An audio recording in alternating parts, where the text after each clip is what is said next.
Assalamualaikum warahmatullahi wabarakatuh. Salam sejahtera untuk kita semua. Om Swastiastu, Namo Buddhaya, salam kebajikan. Baik, jadi usulan penelitian kami yaitu Smart Heritage Toraja, integrasi website 3D interaktif dan augmented reality untuk konservasi digital serta edukasi budaya sebagai media pembelajaran dan wisata budaya berkelanjutan di Toraja.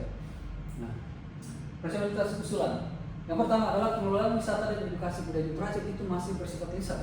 Nah, sehingga rawan terjadi salah tafsir. Ditambah, hanya 25% budaya Toraja yang terdokumentasi.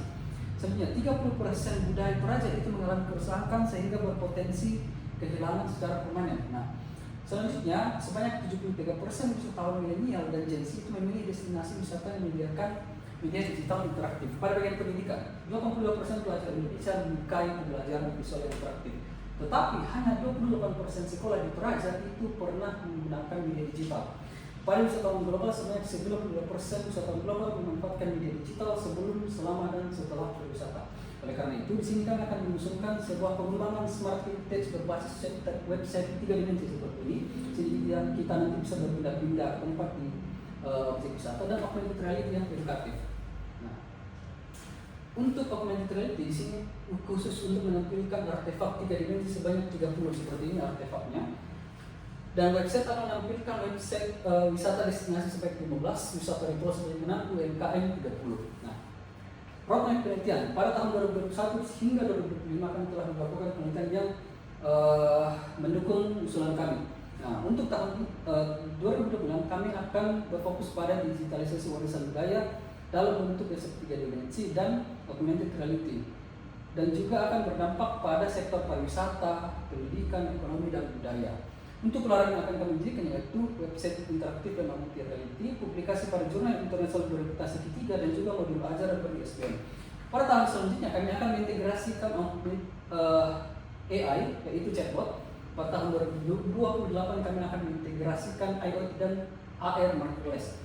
Pada tahun 2029 kami akan melakukan penguatan standar dan interoperabilitas dan integrasi sistem warisan untuk Kabupaten Toraja Utara. Pada tahun 2030 kami akan melakukan hilirisasi inovasi model dan penerapan secara luas.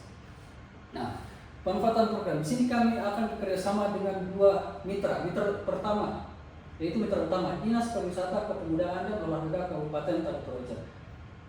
Manfaat yang pertama, mereka akan memperoleh sistem informasi pariwisata berbasis digital. Yang kedua, mendukung promosi destinasi budaya. Yang ketiga, menjadi dasar perencanaan dan pengambilan kebijakan. Untuk mitra pendukung yaitu Aliansi Masyarakat Adat Toraja, mereka akan mendapatkan apa? Yaitu terjaminnya dokumentasi dan pelestarian pengetahuan budaya lokal. Yang kedua, pendekatan komunitas adat. Dan ketiga adalah penguatan posisi masyarakat adat sebagai subjek pelestarian budaya.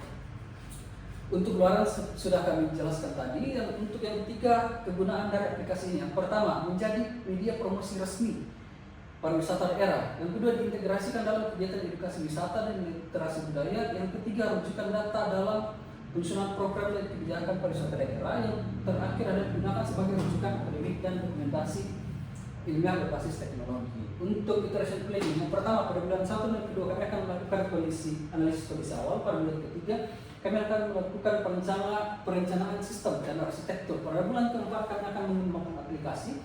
Bulan kelima akan melakukan uji pengembangan terhadap aplikasi tersebut, dan bulan keenam dilakukan perbaikan terhadap uji pengguna. Bulan ketujuh kami akan menghasilkan produk siap manfaat. Bulan ke-8 kami akan menyusun rencana penerapan keberlanjutan, dan bulan ke-9 akan diseminasikan. Aktivitas anggaran pada iteration plan itu dibagi 6. Yang pertama akan dianggarkan untuk analisis kebutuhan website dan AR. Yang kedua akan dianggarkan untuk desain website 3D dan AR. Yang ketiga akan dianggarkan untuk pengembangan aplikasi tersebut. Yang keempat akan dianggarkan untuk implementasi aplikasi. Yang kelima akan dianggarkan untuk evaluasi aplikasi, dan yang terakhir akan dianggarkan untuk diseminasi. Dampak pada multisektor. Sektor yang pertama ekonomi, citra destinasi budaya meningkat, promosi UMKM meningkat, ketertarikan investor meningkat. Pada sektor pariwisata, minat wisatawan meningkat, data terkait destinasi meningkat, dan artefak dan digital. Untuk yang kedua, jangkauan promosi wisata meningkat, informasi ritual terpercaya. Pada sektor budaya, risiko kehilangan artefak berkurang, dan otoritas dan warisan budaya terjaga pada lintas generasi. Pada bagian sektor pendidikan, pemahaman dan minat belajar budaya meningkat. Yang kedua, pengetahuan budaya terjaga.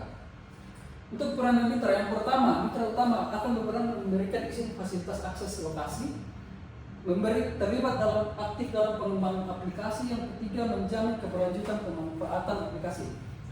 Yang kedua adalah pendukung. Mitra pendukung memiliki peran menjadi penghubung dengan komunitas adat dan memberikan narasi budaya dan nilai-nilai adat yang penting. Anggaran yang pertama, biaya langsung personil sebanyak Rp176.400.000. Anggaran yang kedua, biaya langsung non personil sebanyak Rp509.20.000. Dan yang ketiga adalah biaya tidak langsung sebanyak Rp35.300.000 untuk dana kepada mitra sebanyak Rp11 juta. Nah, kepakaran tim pengusul yang pertama Bapak Roberto pada pendidikan dan kajian sosial budaya, Bapak Muhammad Putra pada pengembangan media pembelajaran dan pembelajaran berbasis digital, Bapak Nugraha itu pengembangan web, augmented reality dan basis data, Ibu Resnita kepakaran adalah kajian bahasa dan budaya, Bapak Suhendri kajian sejarah dan Ibu Erlawati pada ekonomi dan akuntansi. Baik, sekian saja pemaparan saya terhadap usulan kami. Terima kasih.